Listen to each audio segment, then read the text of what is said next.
Assalamualaikum warahmatullahi wabarakatuh.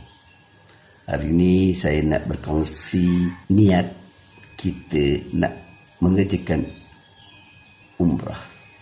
Ramai di antara kita memang bercita-cita dan ingin nak pergi umrah. Kerana umrah itu salah satu daripada tuntutan dalam Islam. Kalau kita mampu, kita wajib menunaikan umrah dan haji. Masalahnya adalah keuangan. Betul. Di sini ingin saya kongsikan sebenarnya kos untuk mengerjakan umrah tidaklah mahal. Banyak pakej-pakej yang disediakan.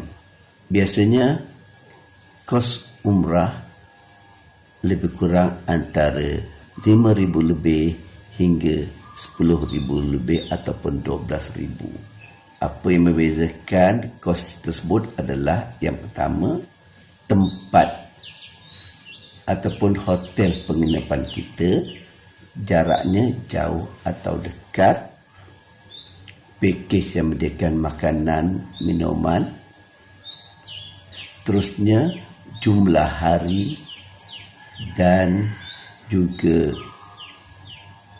musim ataupun waktu yang kita pilih untuk menunaikan umrah.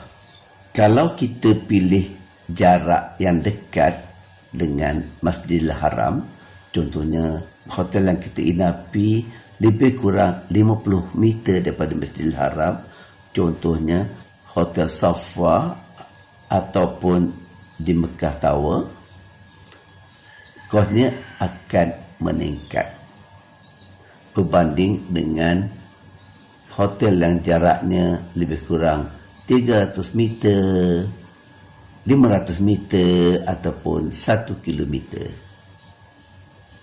Begitu juga dengan pakej yang menyediakan makanan atau tidak.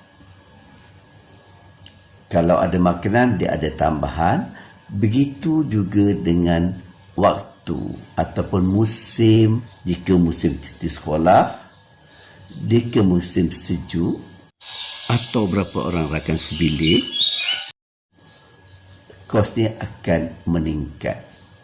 Itu adalah salah satu sebab yang membezakan harga untuk menunaikan umrah. Jadi, kalau kita ingin menunaikan umrah, kita pasangkan niat dan tekad, kita boleh pakej yang mana kita